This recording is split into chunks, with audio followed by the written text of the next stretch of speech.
크래프톤 같은 경우 일단은 기본적으로 공모가의 마이너스 8.8%, 카카오뱅크도 이틀 연속 상향 모습을 보이고 있었습니다만 9% 급락하는 모습을 보였거든요. 자, 이제 카카오뱅크와 크래프톤 이 두 가지에 대한 이야기를 오늘 첫 번째 주제로 시작을 좀 해볼까 합니다.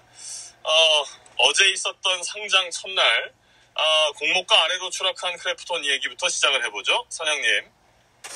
네, 어저께 이제 우리가 시작할 때 같이 봤죠. 그래서 좀 크게 밀리고 시작하길래도 그 상황에서도 우리가 방송을 끝내야 되는 상황이었기 때문에 좀 되게 걱정을 했는데 어제 끝나고 나서 좀 올리더라고요. 주가를 좀 쭉 끌어올리길래 역시나 이게 고평가 논란이긴 하지만 그래도 수급인가 라고 싶었는데 일단 어제 나온 저 캔들 모양만 봐서는 나쁘지 않아요. 나쁘지 않은 흐름이긴 한데 사실 저는 많은 기업들이 사실 올해 상장된 기업들 중에 많은 기업들이 고평가에 대한 부분은 사실 얘기가 되게 많이 나왔어요. 근데 크래프톤 같은 경우는 워낙 이제 핫 이슈에 있는 기업이고 그리고 이제 가지고 있는 게임이 하나밖에 없긴 하지만 그 게임이 워낙 이제 세계적으로 이제 성공한 게임이기 때문에 많은 사람들 관심의 대상이 있었죠. 저도 관심의 대상이 있었고 이제 저도 한번 해봤는데 일단 크래프톤 같은 경우는 저는 이렇게 생각을 해요. 이게 비트코인도 마찬가지로 생각하지만 고평가냐 저평가라고 하는 부분은 기업의 실적이나 아니면 성장성이나 앞으로 이런 부분들을 다 결정을 해서 이제 판단을 하는 부분이긴 한데 결정적으로 사실 주가를 만드는 거는 사실 수급이거든요. 보면 최근에 아무리 실적 발표가 좋고 아무리 뭐가 좋아도 수급이 안 들어가면 거래량 안 터지는 기업들이 굉장히 많아요. 그래서 저는 사실 지금 시장이 되게 좋은 게 실적 잘 나온 기업인데 주가가 지금 시장이 안 좋아서 주가가 같이 빠진 기업들이 지금 되게 많거든요. 정말 많아서 저는 사실 이런 시장을 되게 좋아하는데 크래프톤을 바라볼 때도 우리가 사실 그런 느낌으로 바라봐야 될 것 같긴 해요. 이제 지난번 카카오뱅크가 상장을 한 첫날인가? 그날 보니까 전체 시장 거래량의 거의 20-30%를 카카오뱅크가 다 몰아가더라고요. 그렇게 되니까 당연히 이제 나머지 다른 업종, 다른 일반적인 주가 종목들의 흐름은 굉장히 좀 부진한 모습을 보였는데 저는 크래프톤이 어제 그렇게 갈까 싶었는데 사실 그렇게까지 가는 정도까지는 아니었는데 그렇다 해도 이제 생각보다는 이제 공모가보다 조금 떨어지긴 했지만 생각보다는 그래도 이 정도면은 굉장히 많은 사람들이 걱정한 수준까지는 아닌 것 같다라는 그런 생각이 들더라고요. 그래서 저도 크래프톤 쪽에 이제 아예 같이 공모를 받은 이제 지인들이 어제 잠깐 얘기를 했는데 각자 의견 달라요. 보유하겠다라는 사람도 있고 이제 어제 다 판 사람도 있고 저처럼 이제 일부 매도하고 일부 가지고 있는 사람도 있긴 있는데 일단은 수급이 되게 중요한 것 같습니다. 근데 사실 지금 시장 분위기 자체가 수급을 강하게 만들어줄 만한 그런 분위기는 아니에요. 이제 아시겠지만 미국 같은 경우도 이제 이 투자 시장에 또 깔려 있는 이 돈들이 투자처를 못 찾아가지고 채권 시장 쪽으로 좀 많이 유입이 되고 있는 그런 상황이기 때문에 영내포 시장이 지금 되게 많이 올라간다 그러고 있잖아요.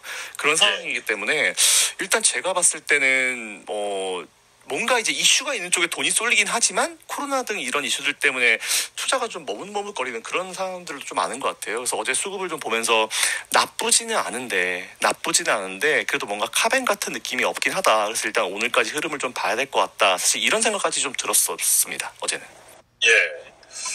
기본적으로 올 들어 따상 이랬던 것들 성공한 공모주들이 있었기 때문에 크래프톤도 과연 그렇게 갈 것이냐 이런 전망들이 있었거든요. 그런데 역시 예상했던 것보다는 공모주 전체에 있어서 거품이 좀 꺼지는 건이냐 이런 반전의 모양새를 또 보여주기도 했습니다. 자, 기대를 모았던 크래프톤의 주가가 이제 좀 침울했는데 어제 이제 보니까 한때 이 공모가 대비해서 한 20% 정도 낮은 40만 500원? 이 정도까지 떨어졌었습니다. 그런데 물론 이제 종가는 마무리가 잘 되긴 했습니다만, 지금 수급 이야기를 하셨는데요. 지금 듣고 계신 분들 중에 이 수급이라는 표현에 대해서 잘 이해를 못 하시는 분들도 있을 것 같거든요. 이 전체적으로 주식이나 증시를 처음 접하는 분들을 위해서라도 이 물량 수급에 대한 부분에 대해서 한번 좀 짚어주실 필요가 있을 것 같습니다. 네, 이 수급이라는 거를 이제 정말 쉽게 표현을 하면은 이제 거래가 얼마나 들어오냐, 이제 매수를 원하는 사람이 얼마나 많냐 정도로 생각하시면 될 것 같아요. 그래서 보통 우리가 볼 때 일반적으로 주식이 올라가려고 하면은 이제 매도하는 사람보다 매수하는 사람이 훨씬 더 많아야지 주가가 이제 올라가는 건 맞잖아요. 그렇기 때문에 보통 우리가 표현을 할 때 뭐 주가가 막 올라간다 그러면은 지금 수급이 굉장히 좋아서 또는 수급이 굉장히 개선이 되고 있어서 지금 상황 자체가 괜찮다라는 표현을 쓰고 보통 우리가 이제 수급을 평가를 할 때 우리가 HTS 이제 주식을 거래할 수 있는 프로그램상 보면은 개인과 외국인과 기관으로 나눠져 있어요. 근데 기관은 사실 더 디테일하게 많이 나눠져 있긴 한데 그런 수급의 주체들 그러니까 막 보면은 연기금도 있고 뭐 보험, 투신, 기타 금융, 뭐 은행, 기타 법인, 뭐 사모펀드, 국가 되게 기관에 속해 있는 수급 주체들이 많은데 이런 주체들이 얼마나 매수를 해주고 있냐, 뭐 매수가 잘 되고 있다, 뭐 연기금이 연속적으로 매수를 해주고 있다, 또는 외국인들이 연속적으로 매수를 해주고 있다 그러면은 보통 우리가 표현을 할 때 외국인들 수급이 지금 굉장히 좋습니다. 그렇기 때문에 뭐 주가에 대한 부분이 긍정적으로 평가될 수 있습니다. 보통 이렇게 표현을 한다라는 정도까지 알아두시면은 이해가 편하실 것 같습니다. 예. 그러면 바로 카카오뱅크 이야기로 넘어가서 같이 한번 묶어서 이야기를 해보도록 하겠습니다. 카뱅 같은 경우는 상장 첫날 상한가, 또 둘째 날인 9일에도 12.5%까지 급등을 했지만 어제인 셋째 날은 상승세를 이어가진 못했는데요. 주가에 대한 고평가 부분은 여전히 좀 남아 있습니다. 카뱅의 이제 PBR, 주가 대비 순자산 비율이 5.5배로 다른 은행들에 대비해서는 0.4배 정도 수준이니까 13배 정도 높다고 볼 수가 있죠. 카뱅의 이 선전을 좋다고 박수를 치면서도 동시에 이런 PBR 부분에 있어서 고평가가 되어 있다는 부분, 이런 건 한번 좀 정리 한번 해주시면 좋을 것 같습니다. 네, 뭐 카카오뱅크 같은 경우는 이제 보면은 우리가 어떻게 평가를 하냐면은 이제 카카오뱅크가 이제 지금 뭐 KSE 그러니까 그 기업 구분으로는 이제 코스피 은행 쪽에 포함이 되고 그리고 이제 FICS라고 부르는데 이제 상업은행 쪽에 보통 들어가요. 그리고 12연 결산법인이고 보통 보면 이제 어떻게 우리가 처음에 주식 공부를 할 때 이제 어떻게 보냐면은 이 기업이 고평가돼 있냐 저평가돼 있냐 사실 처음에 출발할 때 어떻게 출발하냐면 이 카카오뱅크 아니면 여러분들이 분석하고 싶은 그 기업이 들어있는 그 전체 업종의 평균 펄을 봐요.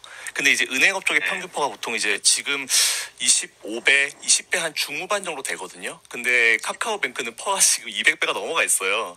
그렇기 때문에 이제 이거 자체가 정말 말도 안 되게 지금 고평가 상황에 있구나라고 보통 우리가 이제 얘기를 할 수 있는 거고 보통 퍼나 PBR 보통 이런 거를 보통 이제 봐서 고평가를 결정을 하는데 여러분들께 좀 팁을 드리면 방금 앞에서 말씀드린 대로 퍼나 PBR 두 개를 일단 보시면 돼요. 정말 기초적인 수준에서.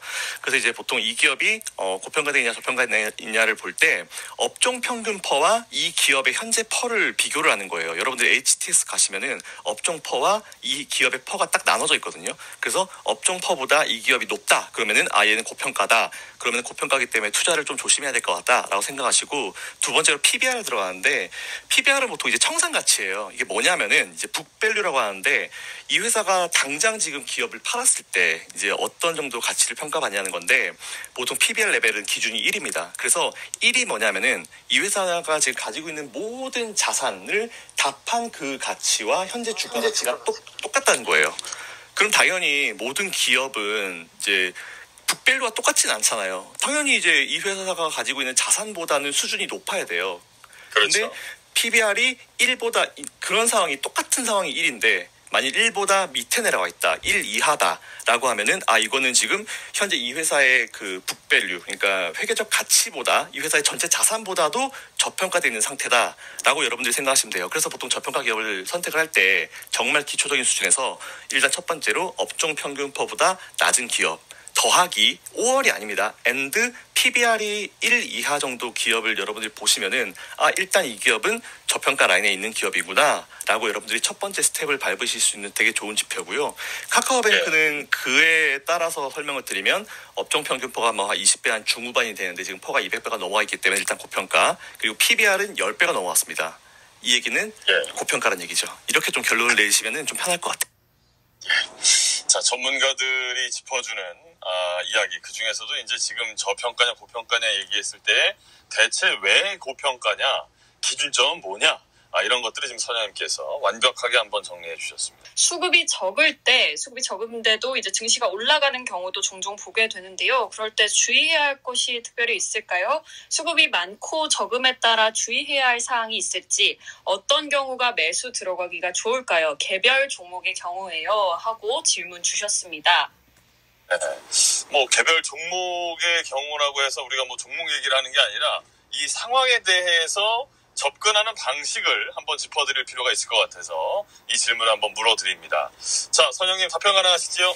네, 사실 이거는 되게 중요해요. 저도 예전에 한참 주식을 배울 때 2년 반 정도 이제 스캘퍼라고 하죠. 그러니까 진짜 초 단위로 막 분 단위로 해서 키보드 막 빼요. 막 저희는 키보드를 빼고 막 걸리는 키보드 다 빼고 매매할 때 이제 빨리빨리 하는 그런 키보드만 딱 두고 이제 매매를 하는 이제 스캘퍼 생활을 한 2년 반 정도 했었는데 그때 사실 수급에 대해서 진짜 공부를 많이 했거든요. 그래서 좀 간단하게 정말 답변을 드리면 일반적으로 이제 수급이 적고 거래량도 안 들어오고 매수도 안 하는데 주가가 이제 계속 올라가는 그런 상황이 발생을 많이 합니다.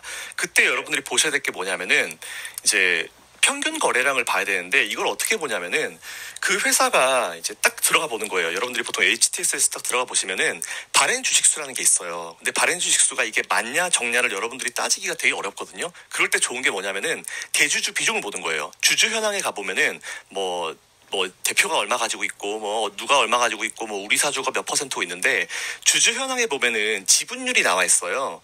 그래서 이제 지분율을 봤을 때 전체 지분율 그러니까 주주 현황에 나와 있는 지분율은 사실 매매가 거의 이루어지지 않는 지분율이에요. 회사 대표가 가지고 있거나 관계자가 가지고 있는 지분이기 때문에 저 물량은 안 나온다 보면 됩니다. 그래서 저 물량 자체 그러니까 주주 현황에 나와 있는 지분율 합계가 50%에서 60%가 넘어가는 기업은 사실은 절반 이상 물량이 물려 있어요. 절대 안 나올 물량이고 나머지 40% 가지고 매매가 진행되는 그런 물량인데 일반적으로 저는 이렇게 생각을 해요. 종가 기준으로 이제 일반 개별주 같은 경우는 종가 기준으로 저는 보통 한 10에서 15만 주를 기준으로 잡거든요. 그래서 10에서 15만 주보다 거래량이 좀 적게 나오는 경우에는 그 기업 같은 경우는 거래량이 적다라고 전 보통 평가를 해요. 근데 거기서 끝나는 게 아니고 딱 봤을 때 종가 기준으로 거래량이 10에서 15만 주 이하야. 근데 왜 이렇게 적지? 라고 딱 그 다음에 볼 게 방금 제가 말씀드린 기업의 이제 주주 현황이죠. 그래서 전체 발행 주식수에 대비해서 대주주의 비중이 얼마나 되냐. 이게 50에서 60%가 넘어갔다. 그러면은 나와 있는 물량이 적으니까 사실 거래량이 적을 수밖에 없겠구나. 이런 식으로 보통 평가를 해요. 그래서 보통 이런 기업들 매수를 할 때 이제 수급의 현황을 보통 보는데 이제 어떤 분들은 최근에 이제 개인 투자자들이 제일 실수를 많이 하는 게 야, 이 기업 지금 외국인 매수 들어오는데 기관 매수 들어오는데 야, 들어오면 들어가야지 이렇게 생각하는데 절대 아니에요. 이제 지수를 보든지 종목을 보든지 간에 수급의 흐름, 수급의 트렌드, 수급의 상황 자체가 되게 중요하거든요. 그래서 보통 저는 이제 주가나 지수가 쭉 밀려 내려갔을 때 바닥에서 매수를 하는 거는 불가능해요. 그건 여러분 포기하십시오. 안 돼요. 대신에 이게 바닥인지 아니면 지금 수급이 이제 살아나는지 어떻게 보려고 하냐면은 처음에 강력하게 평균 딱 봤을 때 거래량 그래프를 봤을 때 거의 뭐 바닥권에 있던 그래프가 갑자기 한번 확 치솟는 시점이 있어요. 그 이후에 한 2, 3일 정도를 보는 거예요. 그래서 그 주체가 2, 3일 정도 이제 수급을 이어가는지를 한번 지켜보시고 수급 같은 경우는 특히나 한번 매수해놓고 한동안 안 하는 경우가 되게 많아요. 그런 경우에 딱 들어왔을 때 같이 들어갔다가 뭐 6개월, 1년 동안 힘든 경우가 되게 많거든요.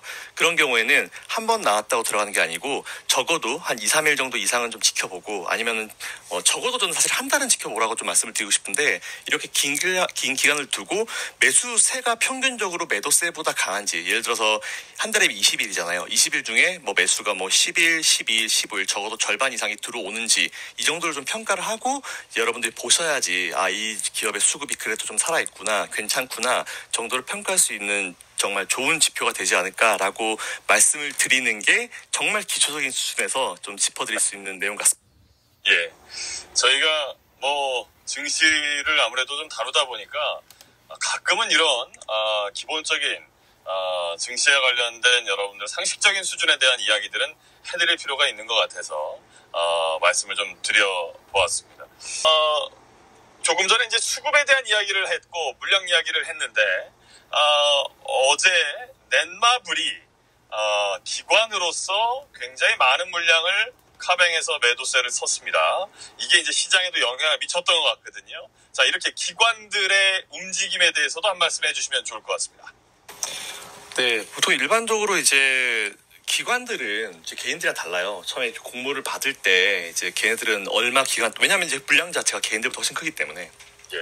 얼마 기간 동안 이제 팔지 못하는 그런 규정이 있습니다. 근데 그 규정은 제가 지난번에 한번 짚어드린 적 있어요. 그때 우리 카카오톡에도 올려드렸었는데 각 기관 주체별로 달라요. 이제 일주일 있다 팔아라, 뭐 아니면 한 달 있다 팔아라, 6개월 있다 팔아라, 뭐 이런 게 있는데 일단은 넷마블이 뭐 매도를 했다라는 부분은 아무래도 걔네들도 차익 실현해야죠. 이제 어느 정도 주가가 좀 올라 있는 상황이고 걔네들 공모받은 가격보다 어제 좀 밀리긴 했지만 공모받은 가격보다 좀 많이 주가가 올라있기 때문에 걔네들도 차익 실현을 좀 하는 흐름이다라고 정도 보시면 될 것 같고요. 다른 큰 의미는 사실 저는 부여는 하고 있지 않습니다.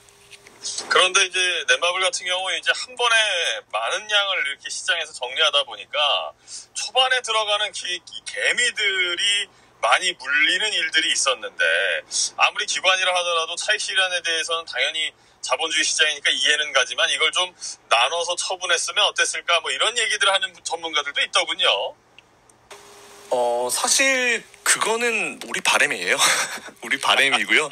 그렇게 해줬으면 좋겠다. 아무래도 좀 다른 개인 투자자들의 생각에서 그렇게 해줬으면 좋겠다라고 하는데 사실 저도 그런 바람이 있긴 있어요. 개인 투자자들을 좀 생각을 해줬으면 좋겠다라는 바람이 있는데 사실 좀 아쉽죠. 이제 어제 보니까 장중에 이제 장내에 이제 600만 주를 매도했고 4,300억을 매도를 했잖아요. 근데 이제 처분 후에도 제가 알기로는 넷마블이 한 900만 주 이상 정도는 이제 확보를 하고 있는 걸 알고 있어요. 그래서 지금 어제 제가 기사 본 내용으로는 유동성 확보 그리고 이제 재무 건전성 확보 차원에서 투자 주식을 매각하게 됐다라고 하는데 보통 일반적으로 이렇게 재무 건전성, 유동성 이거 얘기하는 거는 우리 돈이 없으니까 현금을 가지려고 매각하겠다 사실 이런 느낌으로 좀 보시면 돼요. 사실 그래서 넷마블한테 뭐라고 못하는 거예요. 왜냐면은 자기들이 돈 없어서 매각했다는데 여기서 뭐라고 우리가 할 수 있겠냐 사실 이렇게 생각할 수밖에 없는데 뭐 넷마블이 사실 저렇게 뭐 돈이 없겠냐만 사실 지금 보면은 넷마블 같은 경우는 그 카지노 시장 있잖아요. 소셜 카지노 시장 쪽을 진출을 하려고 지금 빅딜을 지금 준비하고 있는 그런 과정이에요. 그래서 스피넥스 인수를 공식화했죠 얼마 전에. 그래서 제가 알기로는 다음 달 중순까지인가 이제 전체가 이제 2조 얼마로도 알고 있는데 한 80% 정도를 지급하는 계약을 체결했어요. 그리고 나머지가 뭐 4년인가 5년에 걸쳐서 이제 분할 지급하는 방식으로 한 걸로 알고 있는데 최근에 보면 이제 뭐 보유 현금에다가 뭐 차입하고 뭐 인수자금 조달한다는 계획을 아마 발표한 걸로 알고 있고 그리고 여기다가 이제 4천억 어제 매도를 했으니까 아마 큰 부담 없이 스피넥스 인수를 마무리할 것으로 추정이 되고 있어요. 그래서 뭐 어쨌든 제가 봤을 때는 이제 빅딜이 있기 때문에 넷마블 같은 경우는 이제 현금화포 차원에서 그렇게 한 거다라고 이제 생각을 하시면은 이해가 빠르실 것 같습니다. 좋습니다.